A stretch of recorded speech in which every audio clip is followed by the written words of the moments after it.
Greetings. I'm here today to do a video response to the Lady Gravedancer's intuitive tag. I think I may be the last person to do this tag. A lot of my subscriptions have done the tag, and I've really enjoyed listening to your responses. So I thought I would add mine, put them into the mix if it's not too late. There are 15 questions. I'm going to have to refer to the questions. I will copy and paste them in the box here on below this video, so that if you want to do the tag, if you haven't done it yet, please do it. I think it's really interesting. A lot of very interesting questions. So let's see if I can do it quickly. There are 15. Okay, the first one is, share your first paranormal experience that comes to mind. Well, I don't know about the first because I grew up I was a young girl in the late 50s, a teenager in the 60s, and during that time, particularly when I was like in junior high, from the in the mid 60s. Everybody was really into paranormal things, and as all teenagers, we dabbled all the time with things like Ouija boards and having seances and things, and it's just hard to see, we never. I even realized as a girl, even though we had some pretty strange experiences, I was wise enough to realize as a girl that some of those could have been exaggerations of our teenage imaginations, but I do think some of them could have been real. I have an open mind, but I do have one. Oh, I want to say that we of course lived in a town with old graveyards, and dating back to the French and Indian War and the days of the colonies, and very small town. As a typical teenager, we would go hang out in graveyards, and there were a lot of abandoned houses. And one of our activities during the weekend evenings, I have to admit, was going out in somebody's car and driving around through country roads. Sometimes, I admit, we took a beer, and sometimes we would go parking. But we also loved to go out and get scared, and go out and try to be brave and go into the graveyards and stuff. And there was a house that had a story attached to it that my friend had been explaining, that said all of the windows are boarded up. Nobody is living there, but all kinds of strange activities happen. Well, we drove out to this house in the pitch dark on a country road. No street lights anywhere, of course. The only lights were from our headlights of our car. And we were just looking at the house, and all of a sudden, one of the lights came on in one of the upstairs bedrooms. Scared us to death because the windows apparently had been boarded up. There's nobody in the house, nobody lived in the house, no electricity, no candles, whatever. But the very clear light, well, of course, scared us to death. Sometime, several days later, we were talking about it to some friends, and we actually went back to that house to check. And yes, those windows were boarded up. So, well, I don't know if we saw what we saw, but to this day, that had to have been close to 50 years ago, probably 45 years ago, I would say. And to this day, I still have no explanation for that. It stays in my mind. So I think that might have been really one of my first true paranormal experiences. Have you ever had a premonition as number 2? Well, I used to think everybody had premonitions. I guess not. That's maybe not the case, but yes, I have them all the time. You maybe know from one of my past videos that I am an empath, and that's one of the things that is pretty characteristic of empaths, that we seem to have premonitions a lot. But I do think, you don't have to be an empath to have premonitions. I think other people have them all the time. Like women's intuition. They talk about women, that gut feeling that you get when you know something's wrong with your children, or with a relative. I think that's very true. Very, very common for a lot of people. But yes, my answer is yes. I've had premonitions. When did you get your first tarot deck or oracle deck. What deck was it? Number 3. Well, I've mentioned it before and I've shown it here. I keep here in my box. This is my reading table.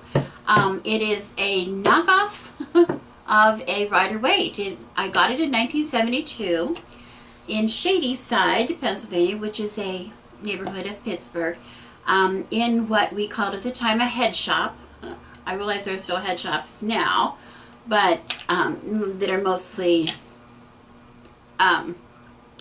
geared towards, you know, marijuana and paraphernalia like that. Well, in the 60s they were as well, but in the 70s they were as well, but there were all kinds of other things, and tarot cards was one of the things that I got and I've had since. They're the ones that I read most often. I just love them. I love them. They were simply labeled as tarot.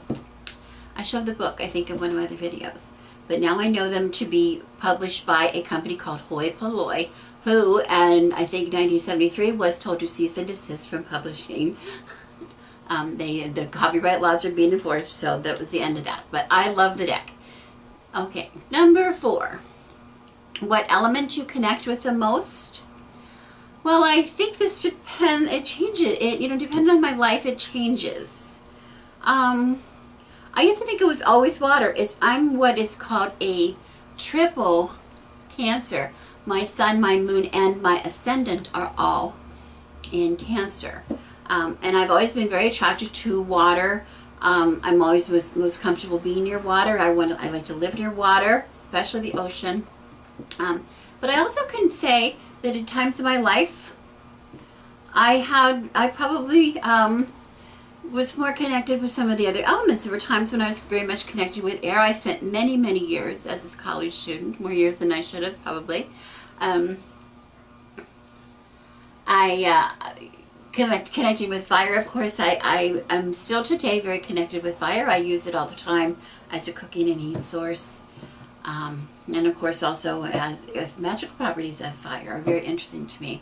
But I would have to say now in this time in my life, I'm most probably connected, if I had to choose, to earth.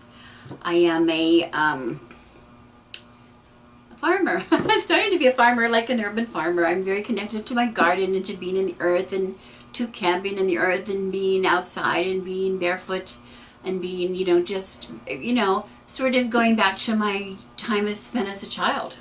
I'm sort of reliving my childhood now that I'm 60. So, okay, number 5, do you believe in fairies? Oh, I love this question because I always sort of believed in fairies in a very childlike sense, sort of like I always sort of believe in Santa Claus. Even as an adult, I admit I sometimes sort of shed a tear every now and then when I'm out and about at Christmas time and I think I spot the real Santa. It gets me really sort of excited like I did when I was a child. But my relationship with fairies is a little different because now as an adult, I have a different, it's not that childlike relationship I had with the fairies, but now it's different. It's real. It's a real relationship. I have things all the time appearing and disappearing, and particularly in my yard. I could do some really interesting videos, I think, on that. But I use fairies, work with the fairies all the time to locate lost objects. And I'm telling you, it's very, very powerful magic. And it's something that just came to me in the last, I will say, within the last 10 years of my life, I started connecting with the fairies in that way. So yes, I do believe in fairies. Number 6, do you prefer the moon or the sun? Well, to me, that's a bit like asking if you prefer asking a mother which child that you prefer, because after all, am I choosing between father, sun, and mother moon? Is that what we're asking? I don't know. For me, the moon and the sun. I live in California, so of course I love the sun. I couldn't be without it, without my garden.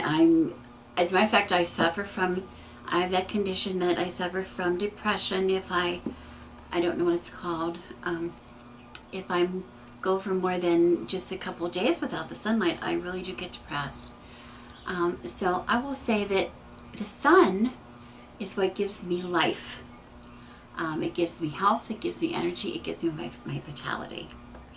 But the moon is what feeds my soul. The moon is what controls my emotions, controls my relationships, it stirs my passions within me. I can no longer live without one than I could live with the other. I could not live without one. I must live with them both. I depend on them both, not just as a farmer, but I think I'm very passionate about both the sun and the moon, I would have to say. What is your favorite crystal or stone? Number 7. Well, I keep a clear quartz here on my reading table always. And with my cards that I use when I carry, I keep a clear quartz crystal with those. I also keep, often on my reading table, I will use a green calcite, which helps me to be centered and grounded. I also use a green calcite for prosperity spells, especially having to do with our business or something about the garden, fertility. I often use rose quartz. I use rose quartz and smoky quartz on altars. This altar I always have on, I'm pointing across the room. This altar I usually always have rose quartz on this altar. And often in the bedroom I use smoky quartz on that altar. And I use fairy quartz in the garden. Always. I normally wear stones. I normally wear amber. I usually always wear amber. It helps to keep me calm. It helps to energize me at the same time. It also reduces the effect of negativity around me, which I'm very sensitive to. I also wear moonstone here. It helps me to avoid overreacting. Maybe that triple cancer thing comes out in my emotions. Sometimes helps me to do that. And also control the stress in my life. So I always feel really grounded with those two things. And also, let's see, amethyst. I wear amethyst a lot. Amethyst is often used to increase your intuition. I really don't need that in that case. I don't need it for that. But it helps me to distinguish between what is my stuff and what is somebody else's stuff, as does jet or sometimes the snowflake obsidian, which also shields me from negativity. I use that a lot. Peridot, I like peridot. I have that on now too. Any kind of a relationship dealing, I'm dealing with something. Sometimes I'm misunderstood. I feel I'm misunderstood or having trouble understanding others sometimes. Again, it relates to my being an empath, I think. So peridot seems to help me with sometimes. It also helps me getting something that I need, such as money, or it helps me with if we're doing business transactions. So I like to use that a lot. Let's see what else I use. Snowflake obsidian, of course, I said, it's protecting me not just from negativity, but also protects me from harm, you know. So I like to have that when I go out, when I leave the house. Sodalite, I have some sodalite here that I use a lot. It helps also to help me with the communication with other people. And, oh, I don't know, some other things. But those are those are my go-to crystals a lot of times. Okay, number 8. Can you see spirits or spiritual beings? Oh, this is interesting. I did not really have any real experience seeing spirits or spiritual beings in most of my life, but I have often felt, most always felt, that I could sense when something or someone was around. I mean, I seem to know if I go into a room or into a home or something, if there's something lingering in there. I always sort of can tell. Interestingly, when we had added an addition of a bedroom onto our house when we had our 3rd child, and for years, I don't know how many years, I want to say 5 or 6 years probably at least, I would go into the bedroom. We have a bedroom and then a dressing area and turning into the bathroom. That's the way it was designed because it was added onto the house. that I'm going past a set of French doors leading to the garden there, right as to go into the bathroom, and seemed like every night, not every night, but it seemed very often to happen, when I would go through that bedroom and go to turn back into that bathroom, passing that, what used to be the outside garden that was now inside, I would be answering a question. I found myself answering a question, like somebody had asked me something. I'm answering, just answering, automatically answering, and not thinking of it. And one day I said, who am I talking to? Like, who am I talking to? There's nobody there. I don't know who it was, but it was happening all the time. It kept going on for probably 5 or 6 years. Eventually, I think I might have even said, once I started talking about it to other people and saying it was really sort of bothering me, it seemed to sort of stop. So I don't have that. I have not had that since. But I say I have not, most of my life, had this experience. I had a really interesting experience last summer. My husband and I were driving to attend a camping event in Oregon. We were driving up through Northern California, and we were on a freeway or just a highway, four lanes. It might have been 6. It might have been a freeway. Anyway, I'm not sure. I was doing, usually when I'm in the car, my husband was driving, and usually I am knitting or sewing, especially going to an SEA event. I'm usually sewing something last minute. I happened to look up. We were in the fast lane. I happened to look up, and just as I looked up, I saw right in front of me, there's a median strip with just a normal guardrail fence, just a low guardrail. And there, standing in the middle of heavy traffic, fierce traffic really, was a young couple, a man and a woman. The man was holding the woman's hand, and he seemed to be attempting to lead her to cross the guardrail and cross the freeway in front of us. Oh my, it scared me to death. And I said, whoa, what are they doing? And my husband says, what are you talking about? Of course, by that time we were gone. I said, did you not see that couple standing there? Because I didn't see it. I didn't see them. I said, how could you not have seen them? Like, who in the world would attempt to cross this freeway? It's a very sensitive issue for us living here in Southern California.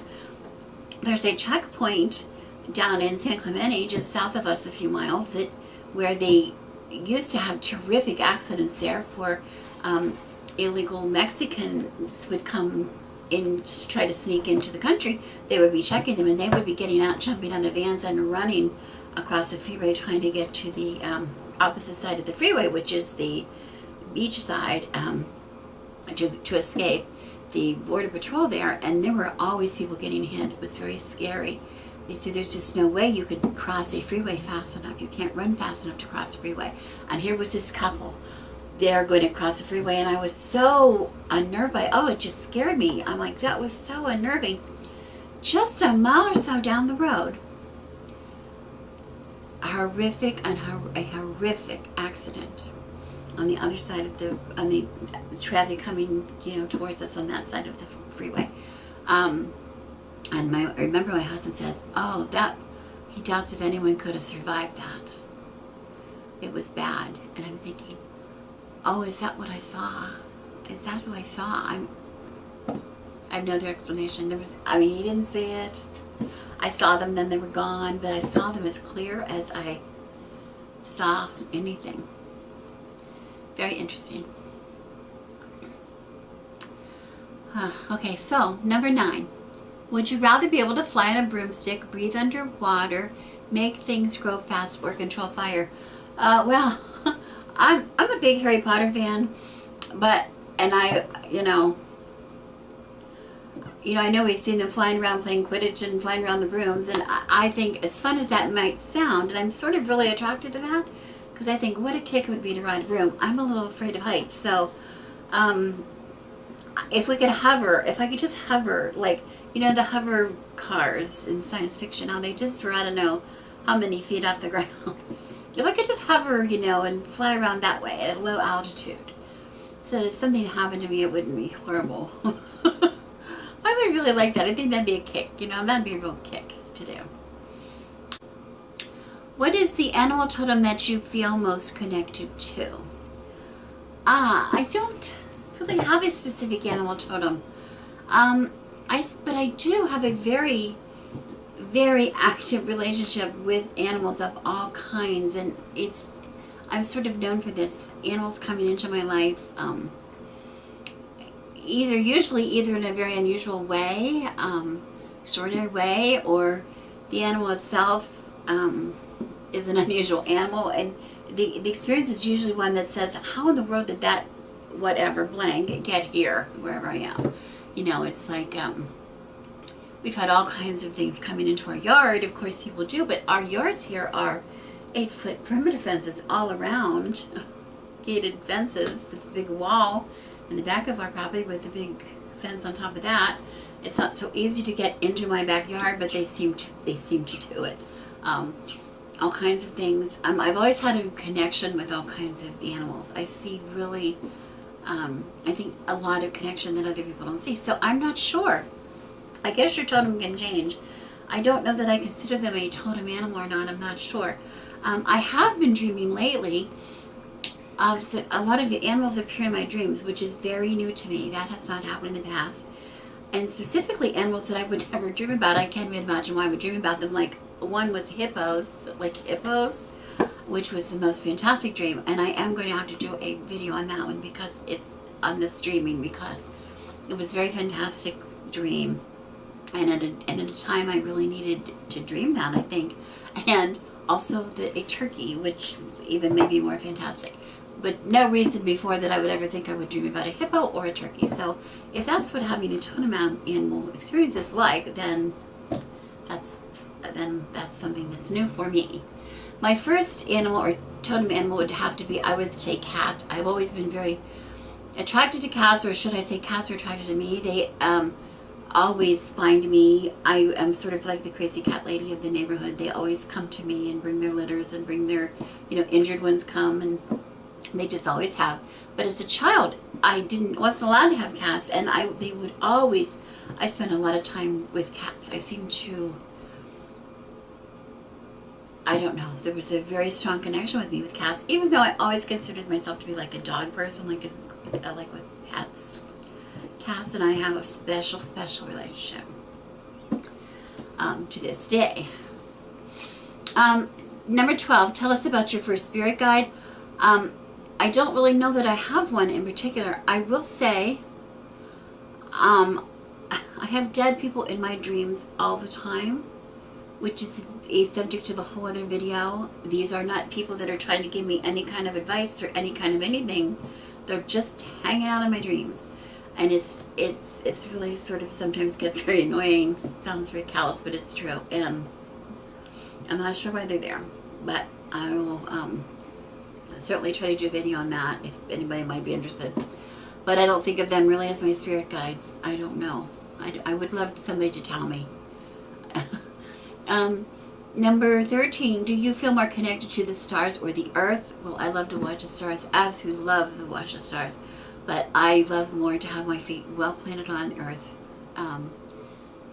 Preferably my bare feet, but I'm very much an earth dweller.